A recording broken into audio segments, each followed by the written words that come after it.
राहुल गांधी के खिलाफ विवादित वक्तव्य देने वाले शिवसेना और भाजपा नेताओं का निषेध करते हुए नागपुर में कांग्रेस सड़क पर उतर आई है। गुरुवार को कांग्रेस नेता विलास मुत्तेमवार और विकास ठाकरे के नेतृत्व में पार्टी कार्यकर्ताओं ने जोरदार आंदोलन कर विवादित वक्तव्य देने वाले नेताओं पर कार्रवाई की मांग की। कांग्रेस नेता राहुल गांधी द्वारा आरक्षण पर दिए गए वक्तव्य के खिलाफ बयानबाजी का सिलसिला लगातार जारी है। पहले भाजपा नेता रवनीत बिट्टू का विवादित वक्तव्य, तो उसके बाद शिवसेना विधायक संजय गायकवाड़ और अब भाजपा सांसद डॉक्टर अनिल बोंडे के बयान से नया बखेड़ा खड़ा हो गया है। राहुल गांधी के वक्तव्य की निंदा करते हुए ये सभी नेता शब्दों की मर्यादा भूल गए, जिससे अब कांग्रेस सड़क पर उतरकर सत्ताधारी इन नेताओं पर कार्रवाई की मांग कर रही है।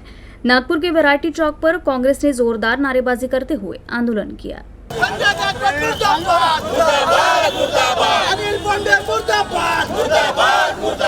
इतना ही नहीं बल्कि कुछ कांग्रेस कार्यकर्ता तो बीच सड़क पर लेट गए और रास्ता रोकने की भी कोशिश की।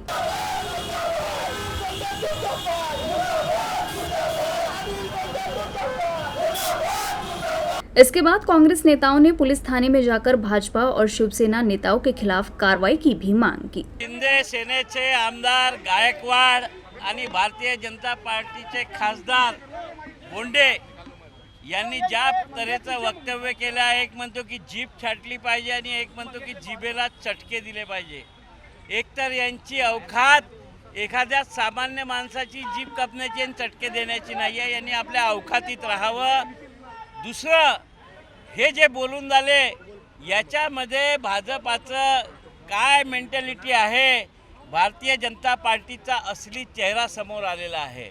जर अशा वक्तव्यांवर वारंवार रोख नसेल होत तर याच्या मागे अमित शाह, नरेंद्र मोदी यांचा हात आहे आणि हेच लोक या लोकांच्या हाताने राहुलजींच्या विरोधात असं वक्तव्य करायला लावत आहे आणि या देशात दंगे भडकवण्याचं काम निवडणुकीच्या तोंडावर हे करत आहे। आणि मला वाटतं की जर याच्यामध्ये हे नाही तर यांनी या लोकांना पक्षातून बडतर्फ करायला पाहिजे, यांच्यावर गुन्हे दाखल करायला पाहिजे, यांच्या वतीनं माफी मागितली पाहिजे, काहीतरी कारवाई करून दाखवा, नाहीतर या देशातली जनता नरेंद्र मोदी, अमित शाह सर्व भाजपाला जबाबदार समजेल।